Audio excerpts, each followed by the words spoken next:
The moon hung low and mean over the Tennessee ridges, the color of a fresh opened wound.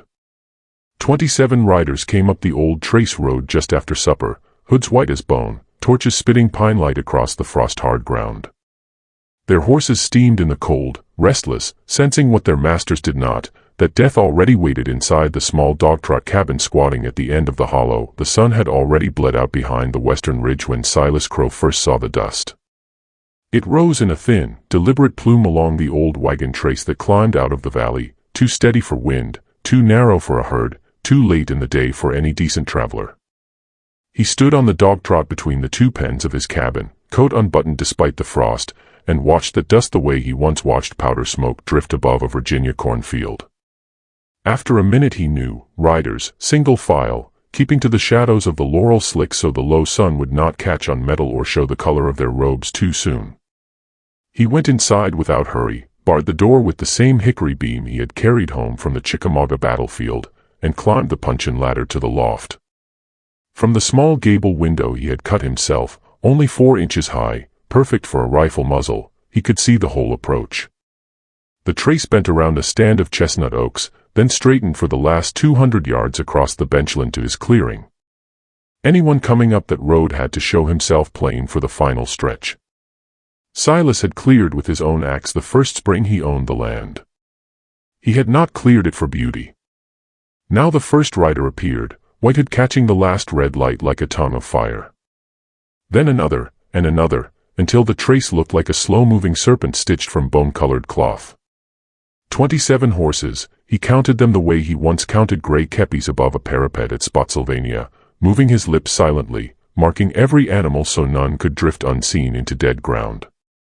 27.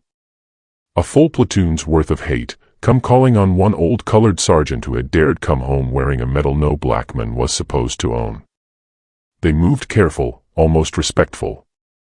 No shouting yet, no drunken laughter. That told him something. Whoever led them had drilled them, kept them quiet until the moment was ripe. Silas felt the old familiar calm settle in his chest, the same stillness that used to come over him when he lay prone on a skirmish line with the Spencer's octagon barrel resting on a rotting log and some rebel colonel a half-mile away raised a field glass that winked like a star. His heartbeat slowed until he could feel each pulse in his fingertips wrapped around the walnut stalk. He eased the shutter open another finger's width. Cold air slid in, carrying the smell of pine resin from their torches even though those torches were not yet lit. Down below, the lead rider raised a hand. The column stopped just inside the tree line, still a good 300 yards out. Smart. Close enough to rush if they had to, far enough that a man with a shotgun inside the cabin could not scatter them with one load of buck. They sat their horses in silence, studying the cabin, the barn, the split-rail fence, the narrow footpath that led to the spring. Looking for dogs, there were none. Looking for hired men, there were none. Looking for any sign that Silas Crowe was not the solitary man the county claimed he was. They would find none. He had made sure of that the day he drove the first peg. A whippoorwill called from the laurel, then thought better of it and fell silent. One of the horses snorted, metal jingled softly. Silas watched the leader turn in the saddle and say something to the rider behind him. Even at this distance the gesture was clear: spread out, take your time, make the ring tight.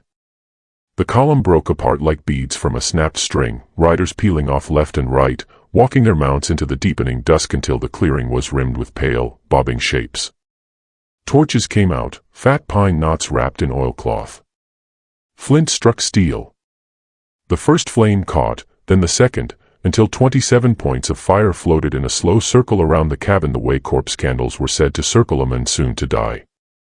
Silas rested the Spencer's forend on the sill. The brass scope he had carried through 4 campaigns glinted once as he tilted it toward the darkening sky. Range to the nearest rider, 260 yards, slight upslope, no wind yet. Easy killing ground for the men who had once dropped a Confederate brigadier at 700 paces on a morning so foggy the pickets thought the shot came from God himself. His finger touched the trigger guard but did not enter it. Not yet. Let them finish their circle. Let them believe the old nigger inside was snoring off a jug of corn liquor or kneeling in prayer with his back to the door. Let them settle their horses and loosen the ropes coiled on their saddle horns. The last torch flared to life directly opposite the cabin, completing the ring. 27 flames, 27 hooded faces turned toward the dark windows, 27 hearts already tasting triumph. They could not see the single eye watching them through a crack no wider than a .52 caliber bullet. They could not know that for the past hour Silas Crowe had been timing their advance the way he once timed the bounce of a mini ball across a meadow. They believed they had surrounded him. He lowered the rifle, eased the shutter almost closed, and began to breathe the way a man breathes when he is already walking the quiet road between this world and the next. The war had taught him many lessons, but the sharpest was this: a circle only holds until the man inside decides it does not. The circle was complete, the torches planted in a bright, crackling ring that turned the frost on the grass to silver steam. The leader walked his horse forward until he was no more than 40 paces from the dog-trot porch, close enough that Silas could see the crude eyeholes burned into the flour sack mask, close enough to hear the creak of saddle leather and the wet snort of the animal breathing hard through flared nostrils. The man carried no torch. Instead, a navy colt rode high on his right hip and a bullwhip coiled over the pommel like a dozing snake. When he spoke, his voice was low and educated, the kind of voice that had once read Latin in a courthouse square before the war turned everything to blood simple. "Silas Crowe," he called, drawing the name out until it sounded like an accusation all by itself. "You know why we're here. That medal don't belong to you. Never did. Come out peaceful, lay it on the ground, and we'll let the cabin stand. Keep hidin' like a cur, and we burn you out like one." Inside, Silas stood motionless in the dog run, back pressed to the rough log wall between the two rooms. The firelight leaking through the chinking painted moving stripes across his face, but his eyes stayed fixed on the small, high window hewn in the gable above the loft ladder. He had not answered yet, and he would not answer with words. Words were for men who still believed talk could change what was coming. The leader waited a slow 10 count, then lifted his chin.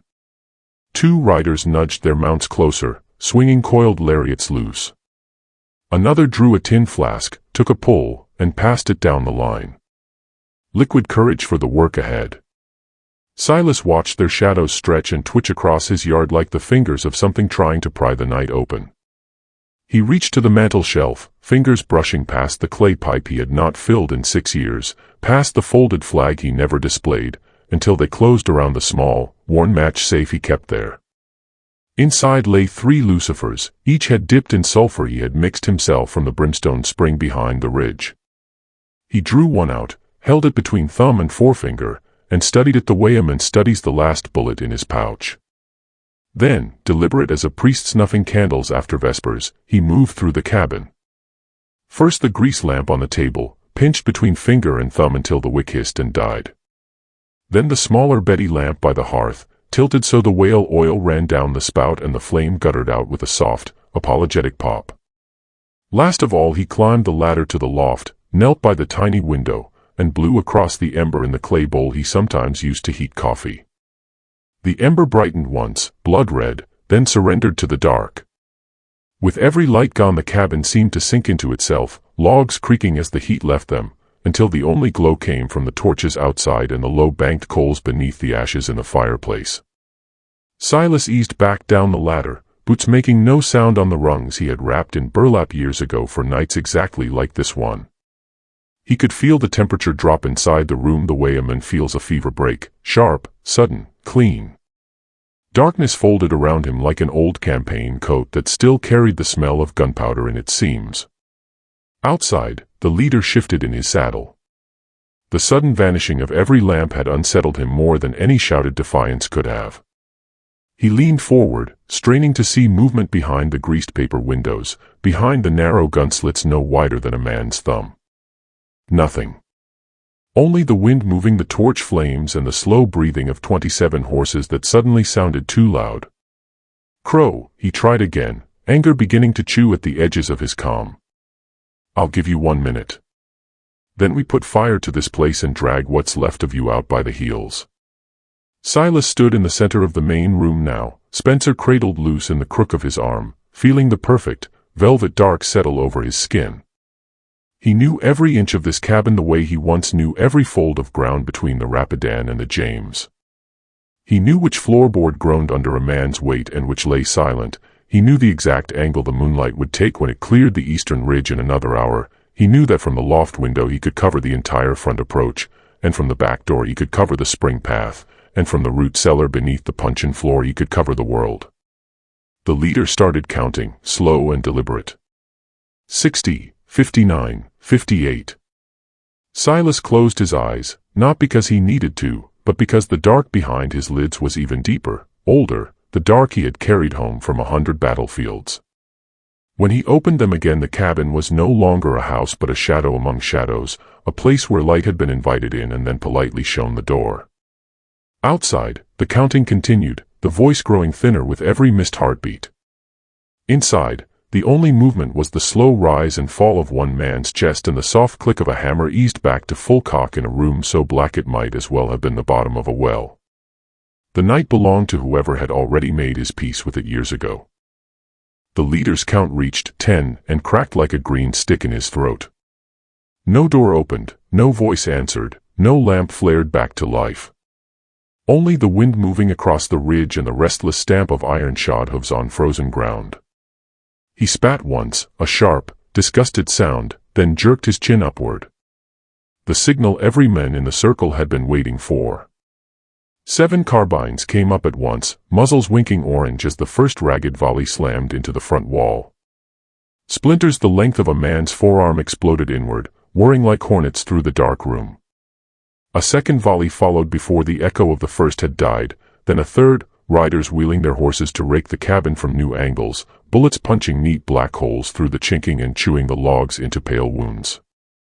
Glass that had survived 4 years of Tennessee's meanest winter shattered outward in glittering arcs. The air inside filled with the smell of burnt powder and fresh-cut pine, the way a battlefield smells right after the guns open. Silas never flinched. He stood 3 paces back from the front wall, spine flat against the rough center beam that carried the weight of the loft, letting the storm pass around him the way a rock lets white water divide. Each muzzle flash outside painted the room in strobing orange for the length of a heartbeat, long enough for him to mark the shooter's position against the window frame, long enough to file the distance and the angle the way another man might file a name. He counted 24 shots before the riders had to lower their weapons and fumble for fresh paper cartridges, teeth tearing the ends in the cold, thumbs trembling just enough to betray them. The echo rolled down the hollow and came back smaller, ashamed of itself. Then the Spencer spoke once. The sound was not loud, no thunderclap, no cannon roar, just a flat, intimate crack, like a hickory limb giving way under February ice. Out in the circle a horse screamed, a high, ripping sound no animal should have to make. The rider on its back left the saddle backward, hood flying off as he fell, torch still clutched in one dead hand so that he landed in a bloom of fire that set his robe alight like a Roman candle. The horse kept screaming, dragging itself in a circle, one foreleg shattered just above the knee. Before the scream finished, the Spencer spoke again. Another horse dropped as though an invisible axe had chopped its hindquarters out from under it. The rider tried to cling to the mane, but the animal rolled and pinned him, and his own torch seared across his face until the night stank of burning hair and pork fat. The circle wavered. Torches that had been held high now dipped and jittered, throwing wild shadows across the clearing. Someone shouted, an order, a prayer, a curse, it was hard to tell which. A third shot came out of the black cabin, deliberate as a judge's gavel. The lead rider's horse took it high in the chest. The animal dropped straight down as if its legs had been cut by a scythe, flinging the masked captain over its head into the frozen mud. He came up on hands and knees, navy colt in one fist, eyes white and rolling behind the crooked eye holes. A fourth shot. The man with the flask never finished his second swallow, the tin spun away trailing whiskey and blood, and he sat down hard, legs folded under him like a child told to pray. 4 shots, 4 men down or dying, 4 horses thrashing and adding their terror to the night. And still no second flash from inside the cabin, no silhouette in a window, no way to return fire at a man who had become only a voice in the dark. The Spencer 7-round tube had 3 cartridges left, and every rider out there knew it the way they knew their own sins. Someone broke first, a thin, reedy voice from the far side of the circle yelling, "He's the devil himself," followed by the frantic drumming of hooves as one horse bolted back down the trace. The sound was contagious. Two more followed, torches whipping streaks of fire through the air like falling stars gone wrong. The circle shrank and buckled, riders crowding together, carbines pointing every direction at once, muzzles seeking a target that refused to show itself. Inside, Silas worked the Spencer's trigger guard lever with the same calm he once used to crank a coffee mill at Appomattox Station. The empty brass spun away with a musical tink, a new cartridge slid home, the hammer eased back to full stand. His eyes never left the narrow slits he had cut between the logs years ago, slits no wider than a Bible's edge but placed with the precision of a man who understood that light travels in straight lines and so do bullets. Outside, the night had turned slippery with panic. The remaining torches burned lower, flames guttering in puddles of spilled whale oil and horse blood that steamed in the cold. The wounded moaned. The horses still on their feet rolled their eyes white and fought the bit. And from the black cabin came only the soft, patient click of metal on metal, the way a clock sounds in an empty house when it knows morning is still a long way off. The first roof shingle caught with a soft, almost polite pop, the way fat drips into a cook fire. Then the pine knots really took hold, and the whole shake roof went up with a sound like 1,000 dresses ripping at once. Heat rolled across the clearing in a solid wave, driving the remaining riders back from their broken circle. Horses reared and fought their riders, eyes reflecting the blaze like animals looking into hell's open door. The cabin became a furnace silhouette, every chink between the logs glowing cherry red, sparks swirling upward in a roaring column that lit the ridge brighter than noon. Inside, the air turned thick and evil. Smoke boiled down from the loft, clawing at Silas's throat even as he dropped through the trap in the puncheon floor he had pried open with the Spencer's butt plate. The root cellar beneath was only 4 feet high, a low crawl space smelling of damp clay and the smoked hams he had never gotten around to hanging this year. He pulled the trap shut above him, slid the iron pin home with his teeth, and began to move. The tunnel was narrow enough that his shoulders brushed both walls, low enough that he had to scoot on his belly like a lizard. He had dug it the first autumn he owned the land, pick and shovel muffled by quilts hung over the windows so no neighbor ever saw. 43 feet due north, under the split rail fence, under the blackberry tangle no horse would push through, emerging in a sinkhole choked with laurel and deadfall where the ridge fell away into a ravine. Every inch of that tunnel he knew by the taste of the clay left on his tongue and the feel of the roots that scraped his back like old bones. Behind him the cabin thundered. Beams cracked like rifle fire as they gave way. A section of the roof collapsed inward, sending up a geyser of flame and burning shingles that drifted across the clearing and set the dry grass alight. The riders shouted themselves hoarse, some cheering the fire, others trying to control their mounts, all of them certain the man inside was finished.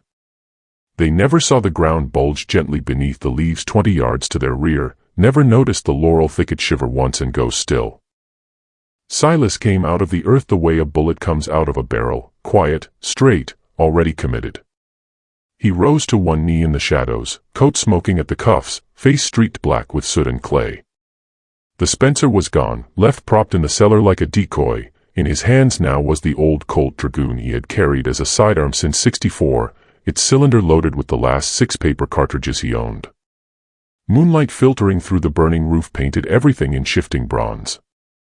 He could see every White Hood turned toward the pyre they thought was his grave.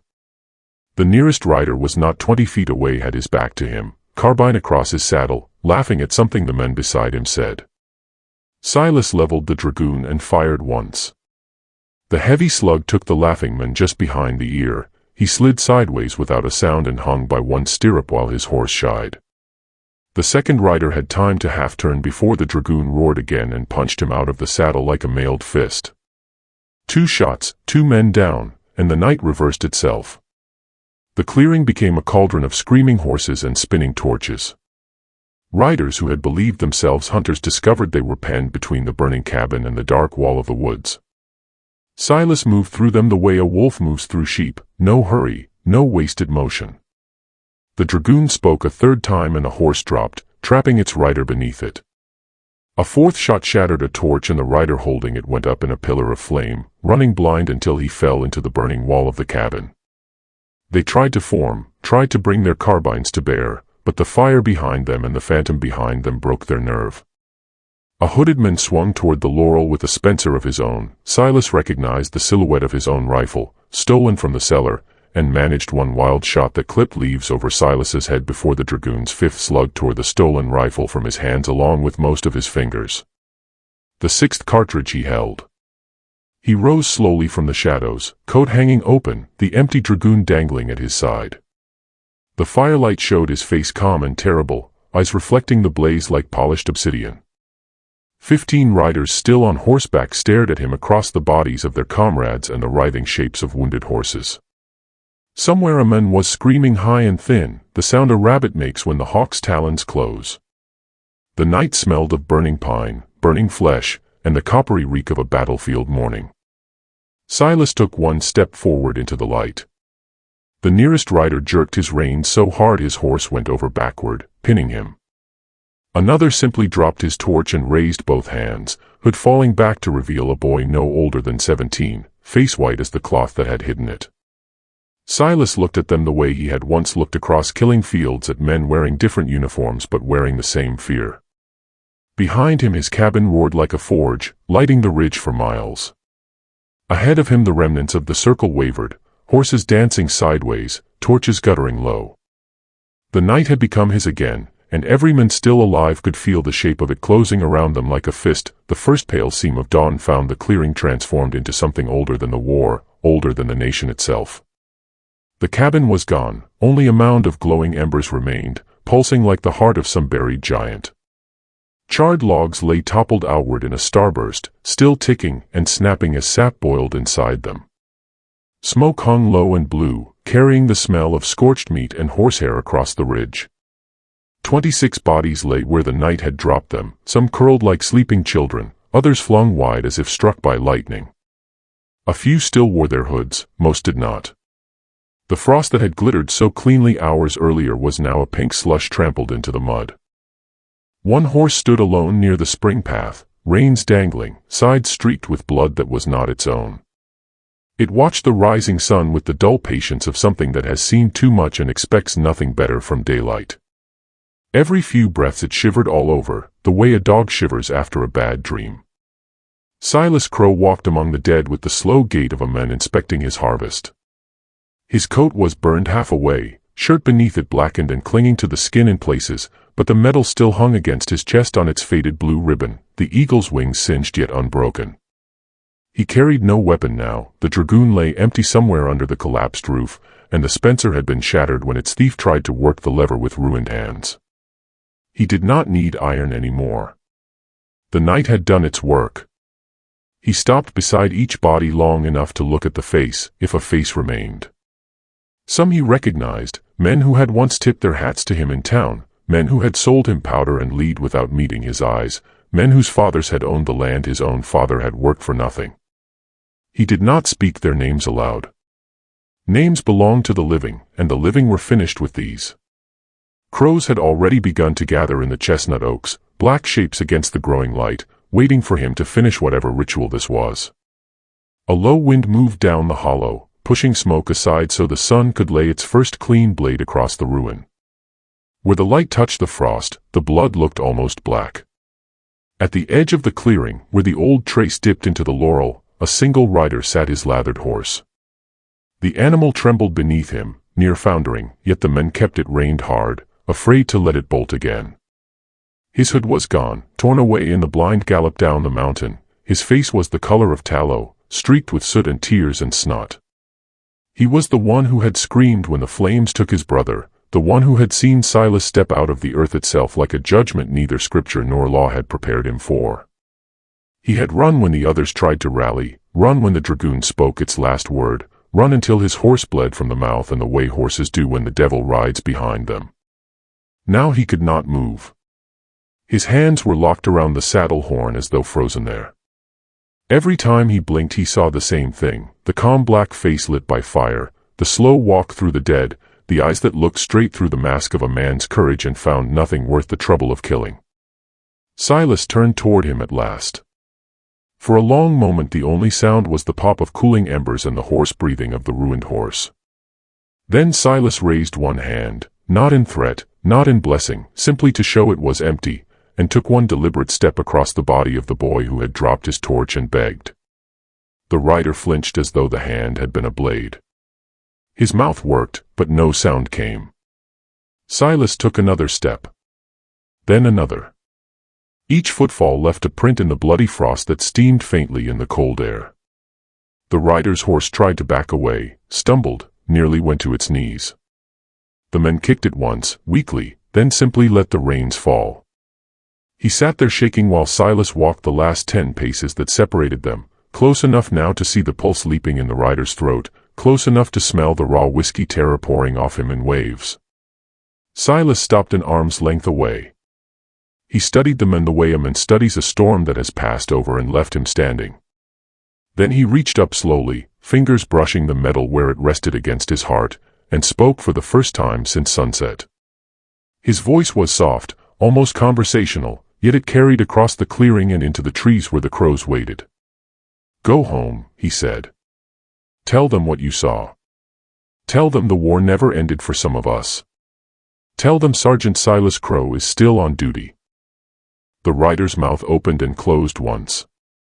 Then something inside him broke clean in two. He dragged the horse around so violently the bit tore its mouth, and drove his heels into its sides. The animal found one last burst of strength, lunging forward down the trace, hooves striking sparks from the stones as it fled toward the valley and whatever was left of morning. Silas watched until horse and rider vanished into the laurel. He listened until the crashing died away and the only sounds again were the crows and the soft settling of ash. Then he turned back to the smoldering ruin that had been his home, rolled his burned sleeves higher, and began dragging the dead into a single long row where the sun would find them when it cleared the ridge.